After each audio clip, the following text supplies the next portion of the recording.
आजकाल म्हणजे असं झालंय ना की वाटच बघत असतात काही जण की कधी कोणती ऍक्ट्रेस काय पोस्ट करते किंवा ऍक्टर काय पोस्ट करतो आणि आम्ही त्याच्यावर निगेटिव्ह कॉमेंट करतो.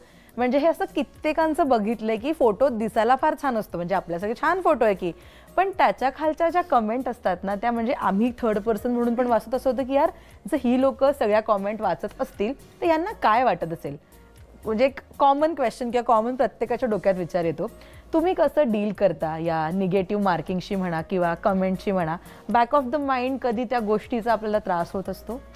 मी फार हे काही फेस केलेलं नाहीये. माझ्या ते प्रियानीच माझ्यापेक्षा जास्त केलेलं. रिसेंटली प्रियानी जो फोटो ऑस्ट्रेलियाचा फोटो पोस्ट केला होता. अच्छा बिकिनी मधला, आणि त्याच्यात तू उत्तर नाही दिलंयस ना प्रिया, कोणालाच उत्तर दिलं नाहीये तिने. मी त्या कॉमेंट वाचल्या सगळ्या. हो हो, मी पण नाही वाचल्यात यार. खाली वाचल्या ना, मी दाखवलं ना. तू एक दोनच वाचून दाखव. सगळ्या कोण वाचणार? हजार कमेंट. तू अशा वेळी शांत राहणं प्रेफर करते? हो, पण त्याच्यात खूप लोकांनी माझी बाजूही घेतली. अनेक जण म्हणाले. बरोबर.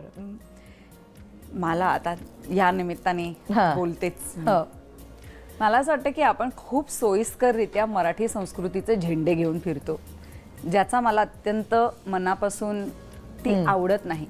माझी संस्कृती काय आहे, मला मी कोणते कपडे घालावेत ह्याच्यावरनं आपली संस्कृती नाही ठरत. बरोबर. माझे वागणं, माझे आचार विचार, माझ्या घरच्यांनी मला काय शिकवलंय, मी 4 लोकांशी कशी वागते, त्यांच्याशी कशी बोलते, मी माझं काम प्रामाणिकपणे करते की नाही, ह्यावर माझा सुसंस्कृतपणा ठरतो. ऍब्सोल्युटली. माझ्या कपड्यांवर ठरत नाही.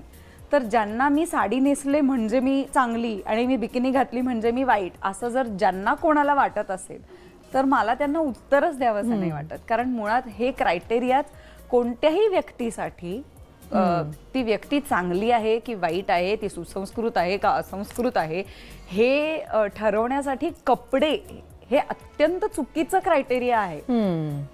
तर का म्हणजे खूप लोक असंही म्हणाले की माझ्याकडे काम नाहीये म्हणून मी आता ते कपडे घातले तर आता मला काम मिळेल. किती स्पोर्टिंगली घेतले तिने. अरे स्पोर्टिंगली म्हणजे मला खरंच असं वाटतं खूप काम आहे, मला पण वेळ मिळत नाही, एवढं काम आहे तिच्याकडे. खरं आहे. आणि असं त्यांना प्लीज ज्यांनी कोणी असं लिहिलं असेल की मी जनरल माहिती म्हणून तुम्हाला देते, असं काही होत नाही. बिकिनी घातली आणि हे शॉट दिले म्हणजे आता कोणाला तरी काम मिळालं, असं या क्षेत्रात काही होत नाही. मी माझ्या आवडीसाठी ते केलं, मला आवडत होतं. आणि मला असंही वाटतं की कधी कधी आपल्या प्रत्येकाचं, जसं मी लिहिलं तसं आपल्या प्रत्येकाचे बेंचमार्क्स असतात. खूप काळ लागला मला, आज मी जितक्या कॉन्फिडेंटली माझ्या बॉडीबद्दल बोलू शकते, मी जशी आहे तशी वावरू शकते. माझी बॉडी टाईप, प्रत्येकाचा एक बॉडी टाईप असतो आणि आपण ह्या प्रकारच्या बॉडीमध्ये आहोत, जेनेटिकली आहोत, हे एक्सेप्ट करायला मला स्वतःला खूप वेळ लागला.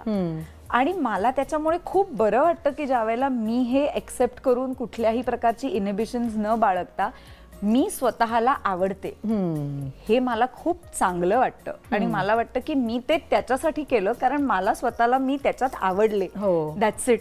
बाकी कोणाला मी आवडावे किंवा न आवडावे हा मुद्दाच नव्हता. कमाल. मी त्या जेव्हा कॉमेंट वाचलं पाहिलं की प्रियाने कोणत्याच कॉमेंटला उत्तर दिलं नव्हतं. काहीच नाही, द्यायचंच नाही, कशाला द्यायचं. खरं द्यायचीस ना तू. पूर्वी मी सिटी ऑफ ड्रीम्सच्या पहिल्या सीझन पर्यंत उत्तर दिली, त्याच्यानंतर मी दिली नाहीत. बरं. मला नाही म्हणजे त्याच्या 2 गोष्टी आहेत खरं सांगू का.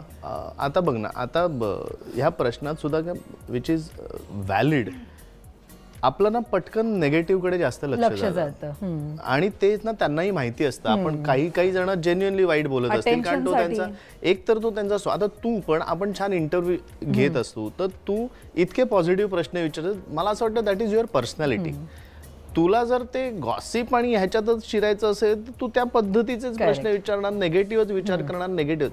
सो हे जे नेगेटिव्ह कमेंट्स करणारी लोक असतात, तर माझं असं प्रामाणिक मत आहे की हा तो त्यांचा स्वभाव असतो, ते त्यांचं थिंकिंग असतं, ती माणसं तशी असतात, त्यामुळे त्यांना तेच दिसतं आणि त्यामुळे त्यांना ते आवडतं आणि ती त्यांची लाईफस्टाईल होऊन जाते आणि ते तसेच वागत असतात. मग कुठल्याही चांगल्या गोष्टीत सुद्धा त्यांना वाईट दिसूच शकतं आणि त्यामुळे ते तसे कमेंट्स करतात. पण त्याच्याच बरोबर इतके अनेक पॉझिटिव्ह कमेंट्स असतात किंवा लोक असतात जेन्युअनली आपल्याला छान बोलणारी माणसं असतात, छान एनकरेज करणारी माणसं असतात. आपण ना त्याच्याकडे मी हे खूप आधी मला अगदी सुरुवातीला एखाद दुसरं काहीतरी वाईट कमेंट आली असेल तेव्हा मला हे रिअलाइज झालं. त्यामुळे मी त्यानंतर त्या दृष्टीने विचार करायला लागलो की अरे एक वाईट काहीतरी एकाला कोणाला तरी काहीतरी एक वाईट त्याच्यात दिसलं पण बाकी 100 आपण चांगल्यांकडे का नाही लक्ष द्यायचं. सो आपण त्यांच्याशी बोलूया, आपण त्यांच्याशी संपर्क करूया, कारण ते विचार पॉझिटिव्ह करतात. ऍटलिस्ट त्यातनं त्यांना काहीतरी एनकरेजमेंट मिळत असेल, जसं म्हणून इन्स्पिरेशन मिळत असेल.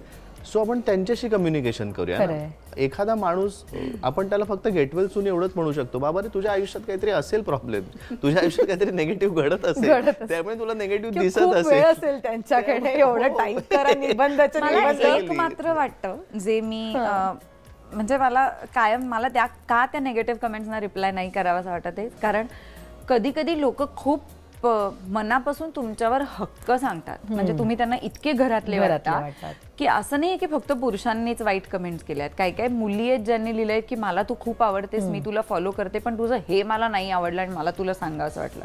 फेअर इनफ, तुम्ही सांगितलं, पण मला जोपर्यंत मला किंवा माझ्या घरच्यांना असं वाटत नाही की मी हे काहीतरी केलंय जे अत्यंत चूक आहे, तर तोपर्यंत मी त्याचा फार विचार नाही करत. पण मला असं वाटतं की ते इतकं प्रेमाने ते हक्क सांगतात तुमच्यावरती, कलाकार म्हणून ते तुमच्यावर प्रेम करत असतात, तर ते हक्कही सांगतात.